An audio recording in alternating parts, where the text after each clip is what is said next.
서울의 한적한 주택가에서 율리는 아버지의 분노에 직면했다. 내가 그런 더러운 짓을 해. 집에서 나가 아버지의 고함이 집안을 울렸다. 율리는 눈물을 흘리며 가방을 챙겨 문을 나섰다.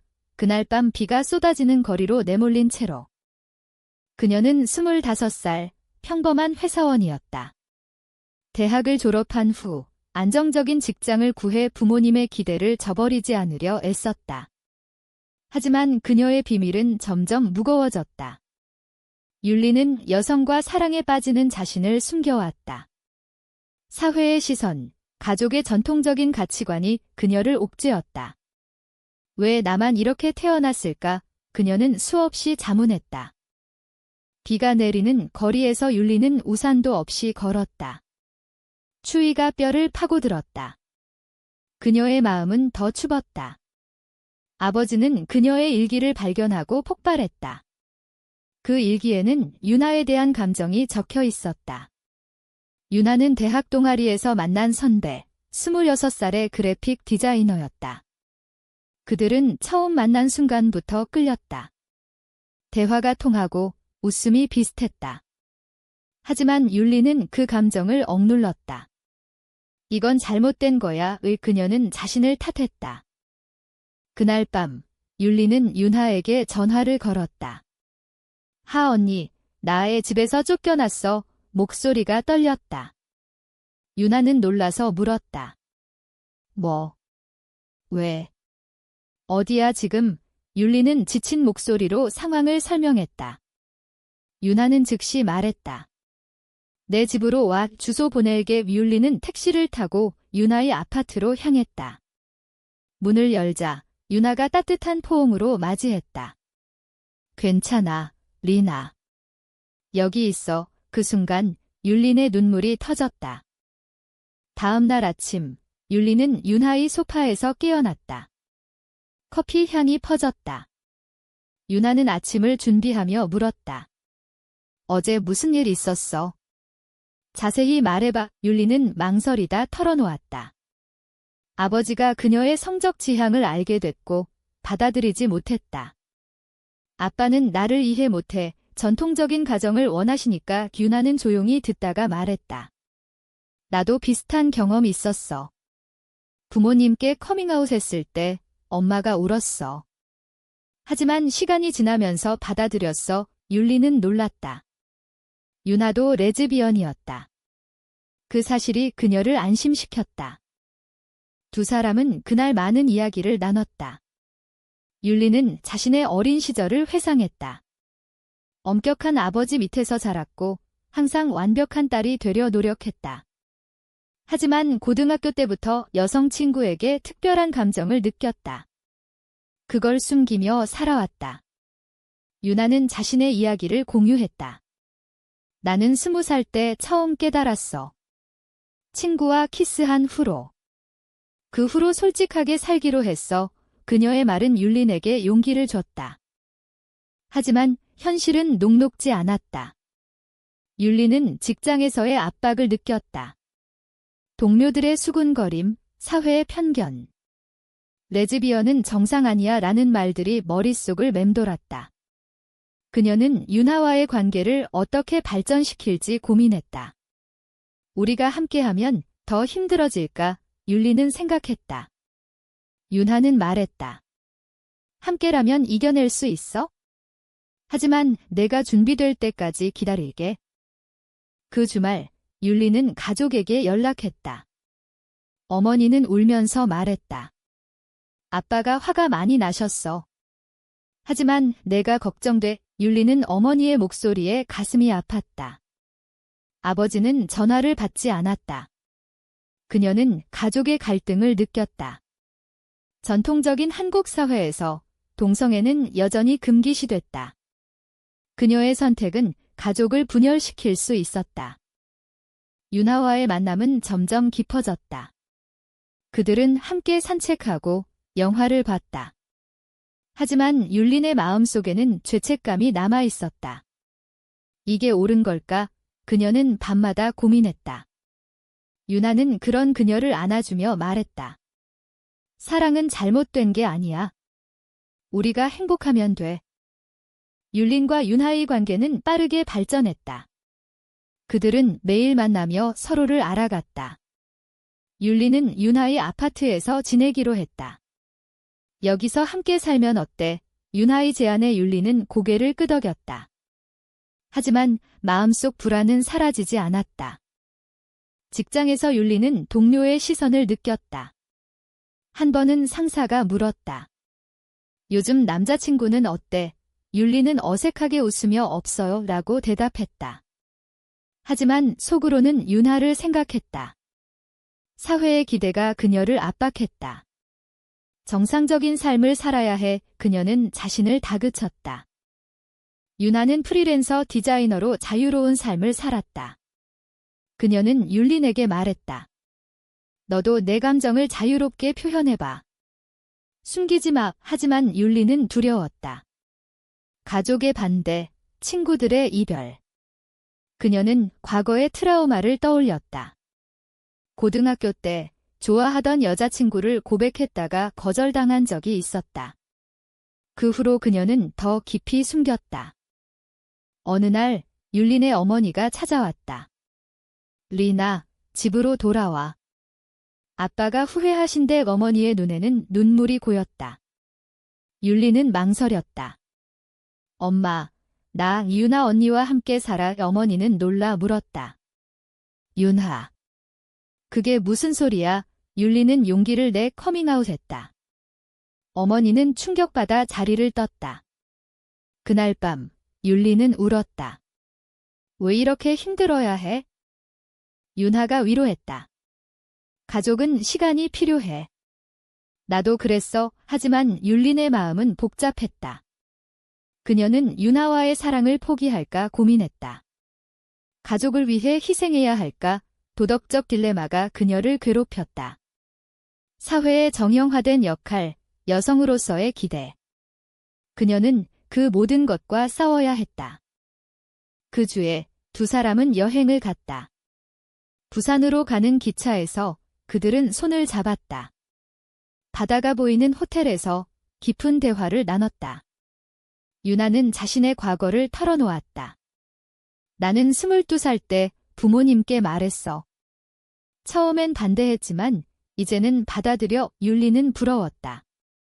나도 그럴 수 있을까? 하지만 여행 중 율린의 아버지로부터 전화가 왔다. 집으로 돌아오지 않으면 너를 자식으로 생각하지 않겠다. 아버지의 목소리는 차가웠다. 율린은 충격받았다. 그녀의 선택은 가족과의 단절을 의미했다. 사랑과 가족, 둘 중 하나를 선택해야 해. 그녀는 생각했다. 윤하는 말했다. 내가 행복한 선택을 해. 내가 기다릴게요. 하지만 율린은 배신감을 느꼈다. 왜 사랑 때문에 가족을 잃어야 하는가? 그녀의 내적 갈등은 깊어졌다. 사회의 편견이 그녀를 더 힘들게 했다. 뉴스에서 동성애자에 대한 차별 기사를 보았을 때 그녀는 절망했다. 율린은 아버지를 만나러 집으로 갔다. 문을 열자 아버지의 얼굴이 굳어 있었다. 왜 왔어? 내 선택을 후회하나?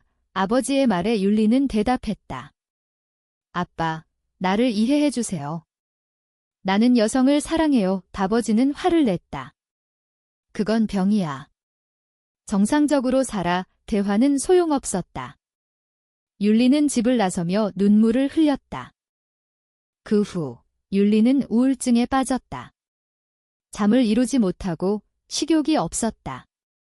윤하는 걱정하며 말했다. 전문가 상담을 받아봐. 율린은 심리 상담소를 찾았다. 상담사는 말했다.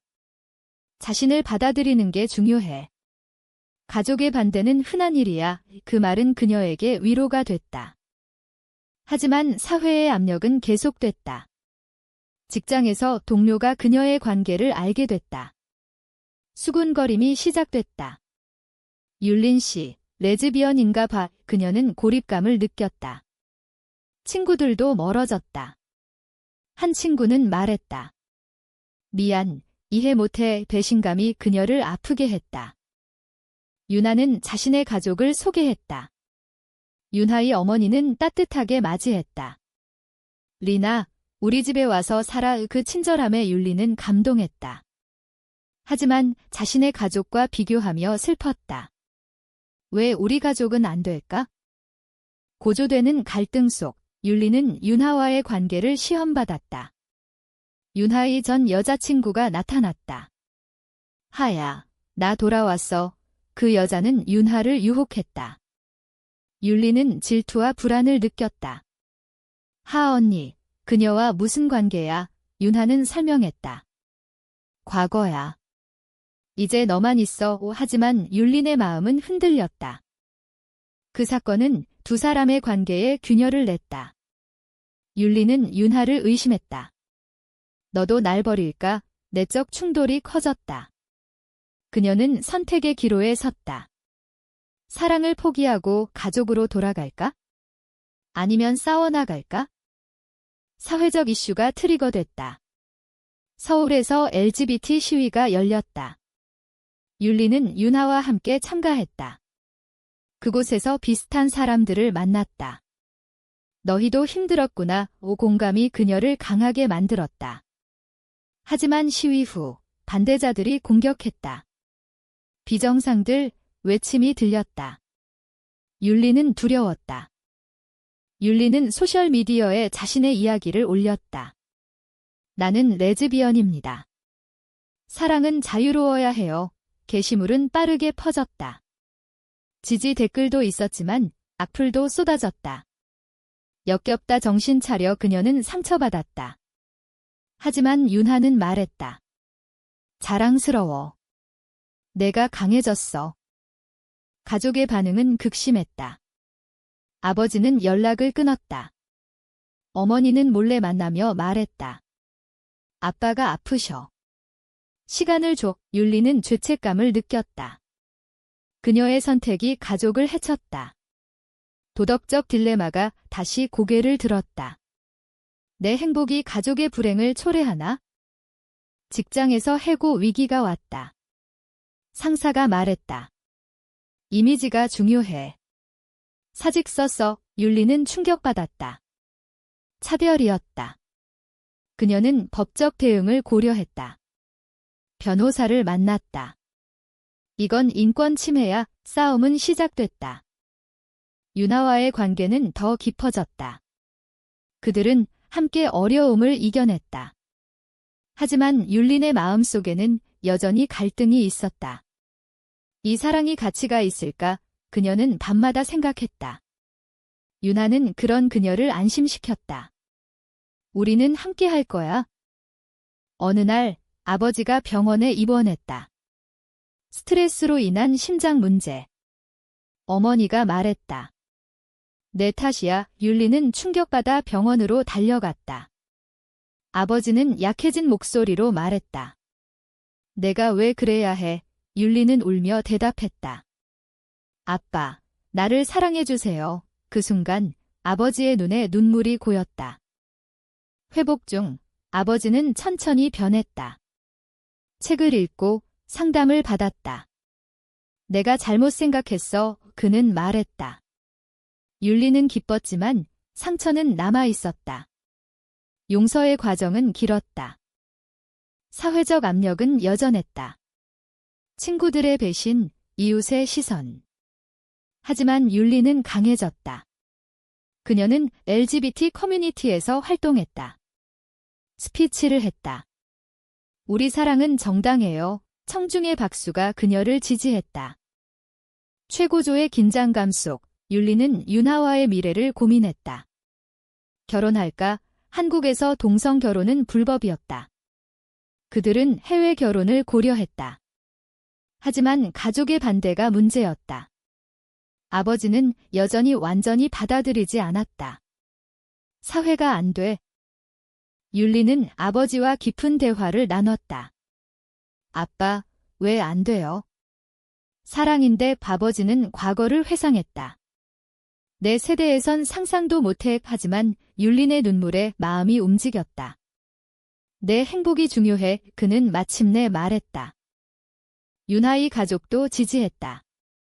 그들은 함께 식사를 했다. 어색하지만 따뜻한 분위기였다. 율리는 감격했다. 이게 가능할 줄이야? 하지만 사회의 도전은 끝나지 않았다. 직장에서의 차별 소송에서 이겼다. 그녀는 복직됐다.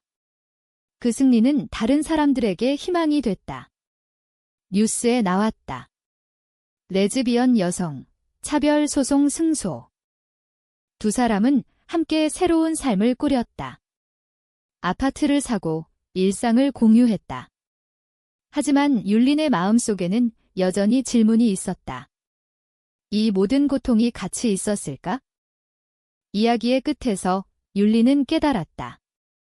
사랑은 희생을 요구하지만 자유를 준다. 그녀는 윤하를 안으며 말했다. 고마워, 나를 구해줘서. 이 선택은 옳았을까? 가족과 사회의 기대를 저버린 사랑이 진정한 행복을 가져올 수 있는가?